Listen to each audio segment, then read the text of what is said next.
Você acorda todo dia com a mesma corrente no tornozelo. Você sente. Você conhece aquela sensação. É aquele peso específico. Aquela pressão exata que aparece antes mesmo de você abrir os olhos completamente. Antes mesmo de o sol entrar pela janela. Antes mesmo de você tomar a primeira respirada consciente do dia. Você já sabe o que vai acontecer. Você já viveu esse roteiro centenas de vezes. A tentação vai aparecer. Você vai resistir um pouco. Vai falhar. Vai se sentir destruído. Vai pedir perdão. Vai prometer que dessa vez é diferente.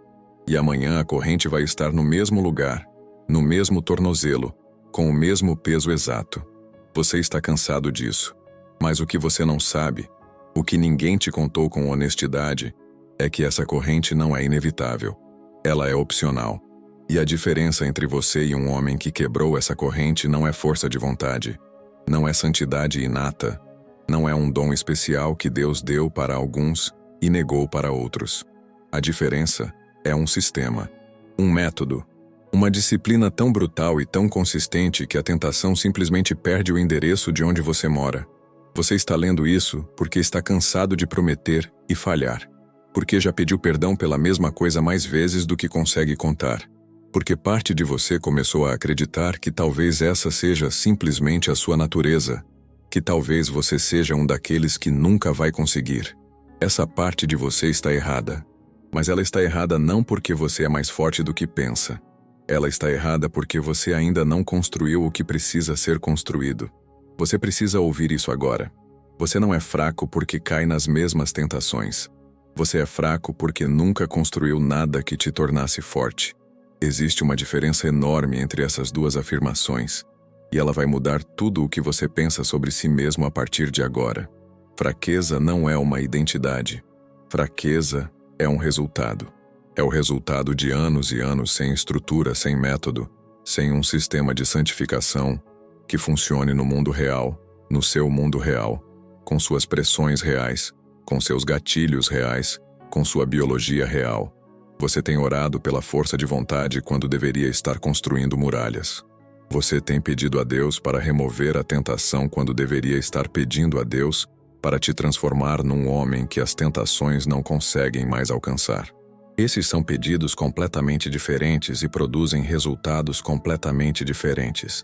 Um pede que Deus mude o ambiente. O outro pede que Deus mude o homem.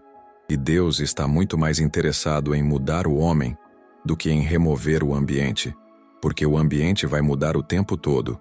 E um homem que só é santo quando o ambiente coopera, não é santo. É apenas alguém que ainda não foi suficientemente testado.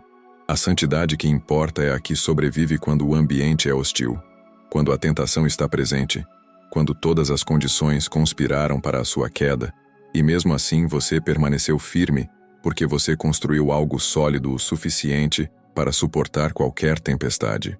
O cristão moderno vive numa ilusão perigosa. Ele acredita que santidade é um estado que se atinge por inspiração, que um culto poderoso vai mudar tudo, que uma palavra profética vai quebrar o ciclo, que uma noite de oração vai derreter a corrente. E quando nada disso acontece, e não vai acontecer, não da forma que você está esperando, ele conclui que está condenado, que sua natureza é mais forte que Deus, que talvez ele não seja salvo de verdade, que talvez Deus tenha desistido dele. Isso é uma mentira sofisticada que o inimigo planta exatamente no momento de maior vulnerabilidade, porque ele sabe que um homem que acredita que está condenado para de lutar. E um homem que para de lutar já perdeu. Mas a mentira maior é essa, que santidade acontece por evento. Ela não acontece. Santidade é construída, tijolo por tijolo, decisão por decisão, dia por dia, às 4 da manhã quando ninguém está olhando, na segunda-feira quando você está exausto, no sábado quando você preferia dormir. Ela é construída nos momentos em que 0% de você quer construir qualquer coisa. É exatamente nesses momentos que a muralha cresce mais rápido. Porque nesses momentos a sua vontade não está presente. Só está presente a sua decisão. E a decisão é mais forte que a vontade. A vontade oscila com o humor, com o cansaço, com as emoções do dia. A decisão não oscila. A decisão é uma estrutura que existe independentemente de como você se sente. E é sobre isso que estamos falando. Não sobre sentir, sobre construir. Você conhece o nome John Wesley. Você provavelmente sabe que ele fundou o metodismo, que pregou para multidões imensas, que foi um dos avivamentos mais extraordinários da história cristã. Mas o que ninguém te conta é o que estava por trás de tudo isso. O que produziu aquele homem não foi talento, não foi carisma, não foi um ungimento misterioso que caiu do céu numa tarde ensolarada em Oxford.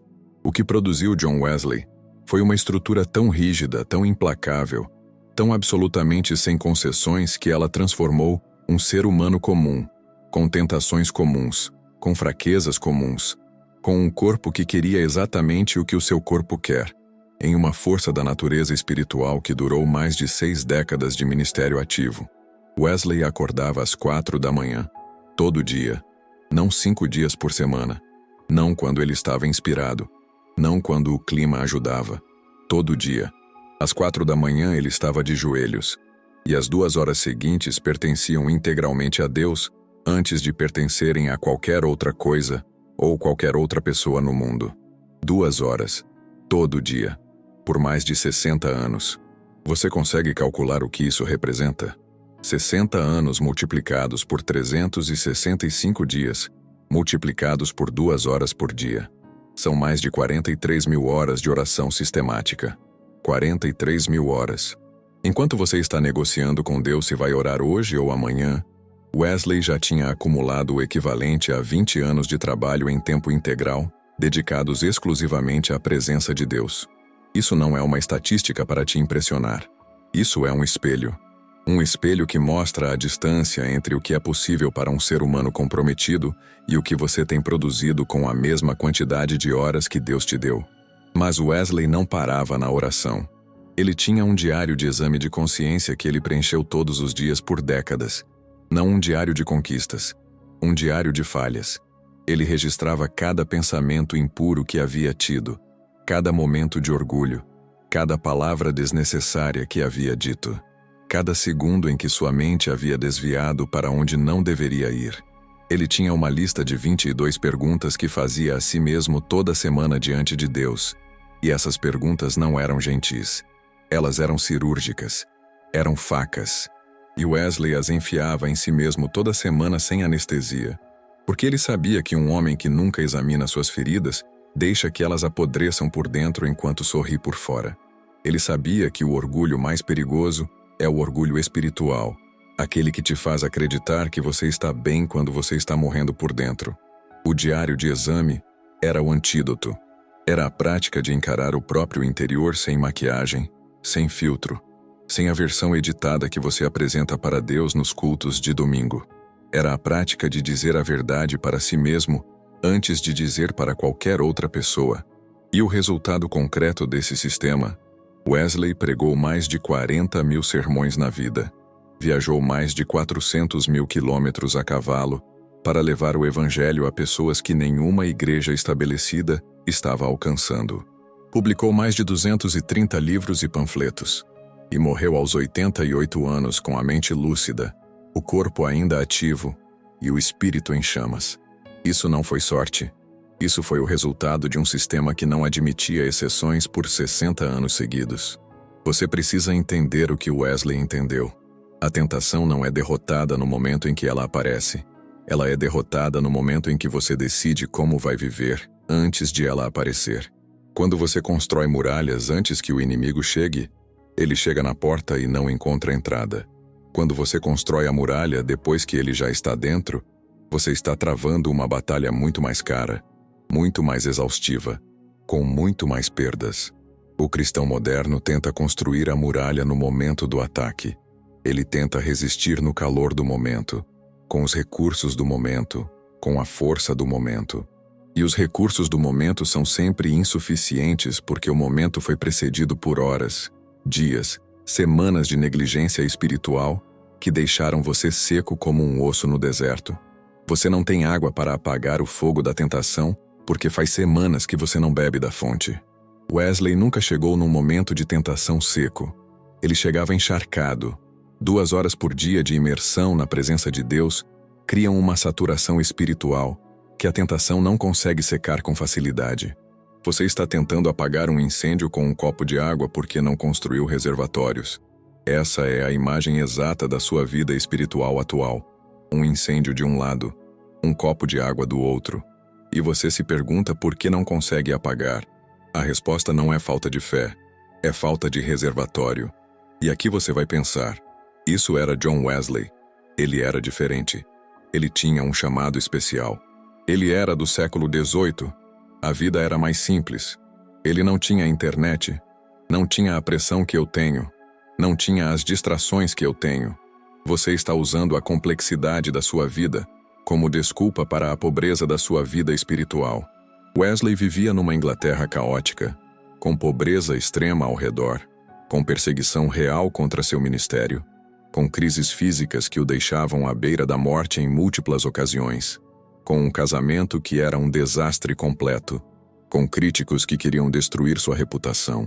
Sua vida não era um retiro espiritual, era um campo de batalha.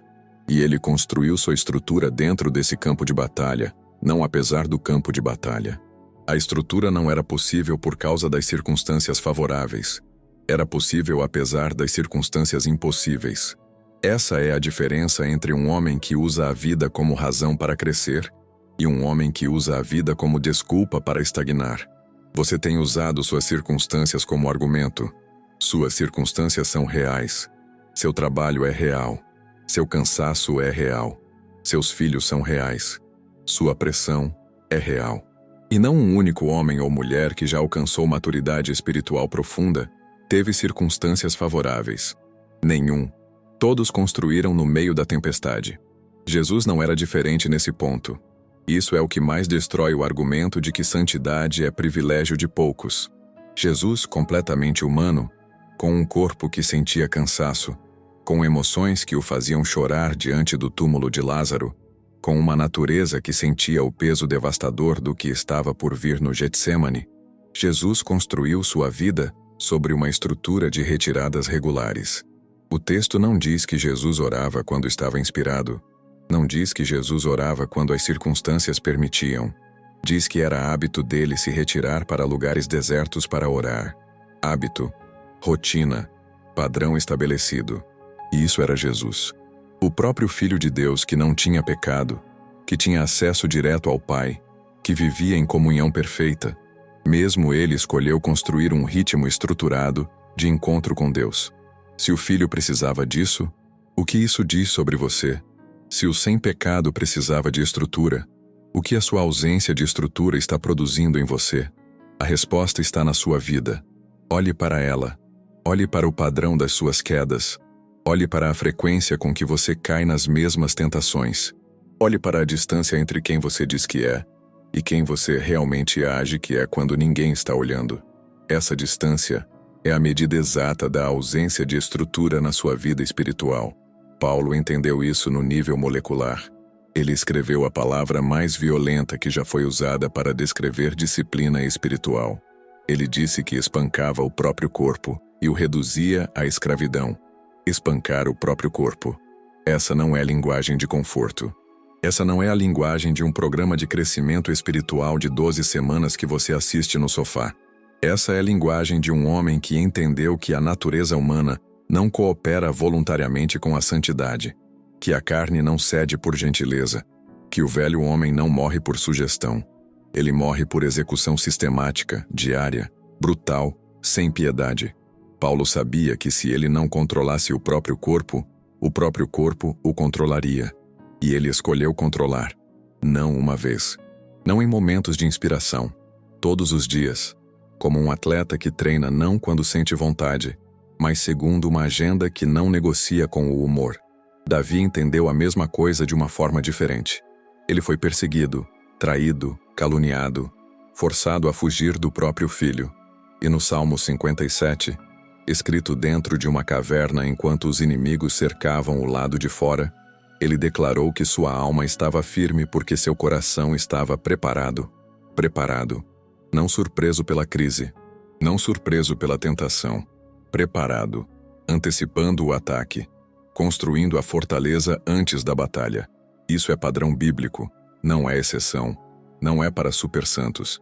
É o caminho que os maiores homens e mulheres de Deus que já existiram escolheram percorrer, sem exceção, sem atalho, sem versão light disponível. Então, o que você vai fazer agora? Isso é onde a maioria das pregações termina com uma emoção bonita e nenhuma mudança real. Você vai ouvir isso, se sentir motivado por 48 horas, e depois a corrente vai estar de volta no tornozelo porque motivação sem estrutura é fumaça. Então, não vou te dar motivação, vou te dar um sistema. O primeiro passo é decidir uma hora específica, não uma janela vaga de manhã.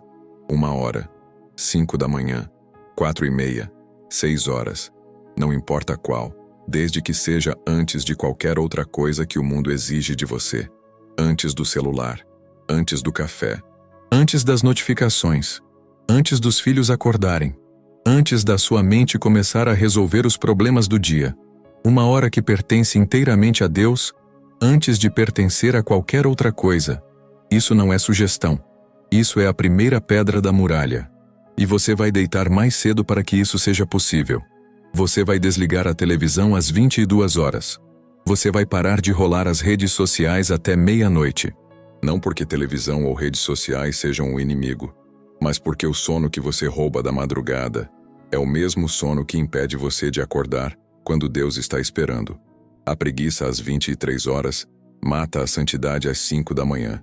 Essas duas coisas estão conectadas de forma direta e brutal, e a maioria dos cristãos nunca fez essa conexão porque ninguém ousou ser honesto o suficiente para apontá-la. O segundo passo é criar um diário de exame, não um diário de conquistas espirituais. Um diário de honestidade radical. Todo dia, antes de dormir, você escreve 3 perguntas e responde a elas com a mesma ferocidade que Wesley usava. Primeira: onde hoje minha carne venceu minha alma? Não se. Onde? Porque em algum momento do dia ela venceu. Em um pensamento, em uma palavra, em uma reação exagerada, em 1 minuto de olhar para onde não devia, em 1 segundo de orgulho que você tentou disfarçar de convicção. Encontre. Nomeie. Escreva. Segunda pergunta: o que especificamente alimentou essa derrota? Foi o isolamento? Foi a ociosidade? Foi a falta de sono? Foi o conteúdo que você consumiu antes de dormir? Tentação não aparece do nada. Ela segue padrões. E você precisa conhecer seus padrões melhor do que o inimigo os conhece. Terceira pergunta: o que amanhã vai ser diferente especificamente? Não vou ser mais forte. Não vou orar mais. O que, especificamente, às que horas, com que ação concreta vai ser diferente amanhã? Fagueza é cumplicidade com a derrota. Especificidade é o início da vitória. Esse diário não é opcional. É o bisturi que abre o que você prefere manter fechado. E só o que é aberto pode ser curado. O terceiro passo é o mais radical e é o que a maioria de você não vai querer fazer.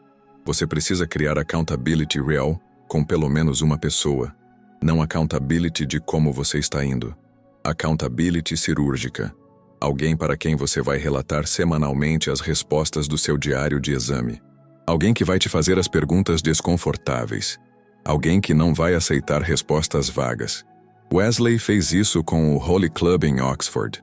Eles se reuniam regularmente e se submetiam a um interrogatório mútuo, sem gentileza excessiva, sem proteção do ego, com a verdade nua, porque eles entenderam que um homem que não tem testemunhas da sua vida interior vai inventar para si mesmo uma versão da própria santidade que é completamente desconectada da realidade. Você faz isso. Você sabe que faz. Você tem uma versão de si mesmo que apresenta para Deus e para os outros, que é muito mais limpa do que a versão que existe na escuridão do seu quarto às 11 da noite, quando você está sozinho com o celular na mão. Accountability não é punição. É a luz que destrói o que só sobrevive na escuridão. Traga um irmão para dentro da sua batalha real e observe o que acontece com a vergonha que alimenta suas quedas. A vergonha sobrevive no segredo. Ela murcha na luz. Você tem alimentado a vergonha com o segredo por quanto tempo? O quarto passo é identificar e eliminar os 3 maiores portais de entrada da tentação específica que te escraviza. Cada pessoa tem padrões específicos. A tentação não é genérica. Ela tem endereço, ela tem horário, ela tem gatilho.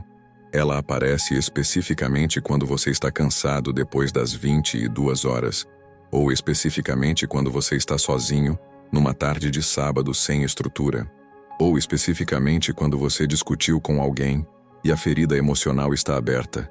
Você conhece os seus portais. Você sabe exatamente onde as muralhas têm buracos. E você tem feito o que com esse conhecimento? Você tem orado genericamente pedindo força para resistir enquanto deixa os portais completamente abertos. Isso é como travar a porta da frente e deixar a janela do banheiro sem vidro. O ladrão entra pelo mesmo lugar que você se recusa a fechar. Feche os portais. Não com força de vontade no momento do ataque, com estrutura antes do ataque. Se a tentação aparece quando você está acordado até tarde sozinho com o celular dorme em outro cômodo às 21 horas. Isso não é negociável. Se a tentação aparece quando você não tem estrutura nos fins de semana, os fins de semana têm estrutura antes de terminar a semana anterior. Você não constrói a lei depois que o crime acontece. Você constrói antes. Sempre antes. Você vai pensar que isso é rígido demais, que a vida não permite tanta estrutura, que você tem filhos, trabalho, obrigações, crises que aparecem sem avisar. Tudo isso é verdade. E Wesley tinha tudo isso multiplicado por 100. Ele gerenciava um movimento com dezenas de milhares de pessoas. Crises administrativas constantes, ataques públicos contra seu caráter, problemas financeiros reais, saúde comprometida em múltiplas ocasiões. E nos registros históricos não há um único período documentado em que Wesley abandonou sua estrutura por causa das circunstâncias. Ele adaptava os horários quando absolutamente necessário, mas a prática era inegociável. Essa é a distinção crítica. A distinção entre adaptar o método e abandonar o princípio. Você pode orar às 5 se normalmente ora às 4. Você pode fazer 30 minutos num dia de crise extrema em vez de 2 horas. O que você não pode fazer é cancelar. O que você não pode fazer é deixar a corrente voltar para o tornozelo porque hoje não deu. Porque amanhã também não vai dar, e depois de amanhã. E a corrente vai ficando mais pesada a cada dia que você decide que suas circunstâncias são mais poderosas que seu compromisso. Você começou esse texto com uma corrente no tornozelo. Você a sente agora. Você vai deitar essa noite e ela vai estar lá. A questão não é se ela está lá. A questão é o que você vai fazer amanhã de manhã. Se você vai apertar o snooze e deixar a corrente onde está, ou se você vai levantar quando ainda está escuro, sentar diante de Deus antes de sentar diante de qualquer outra coisa, e começar a construção da muralha que vai fazer com que o inimigo chegue na sua porta e não encontre mais entrada. Wesley construiu essa muralha por 60 anos. Jesus construiu essa muralha toda vez que se retirava para os lugares desertos antes do amanhecer. Paulo construiu essa muralha espancando o próprio corpo até que ele obedecia. Eles não eram diferentes de você em natureza. Eram diferentes em escolha. E você tem a mesma escolha hoje. Não amanhã, quando as circunstâncias melhorarem. Não na próxima semana, quando você estiver mais preparado. Hoje. Essa noite você decide que hora vai levantar amanhã. Você coloca o alarme. Você coloca o celular no outro cômodo. Você deita às 22 horas. E amanhã, quando o alarme tocar no escuro, você vai ter um segundo de decisão. Naquele segundo, você vai escolher entre a corrente que você conhece e a liberdade que você ainda não construiu, mas que é absolutamente possível para você. A corrente é familiar. A liberdade é trabalho. Mas do outro lado desse trabalho está um homem que você ainda não conhece, que as tentações não conseguem mais alcançar, que acorda todo dia sabendo que a muralha está firme. Esse homem é você. Mas ele só existe se você começar a construí-lo agora. Não depois, agora.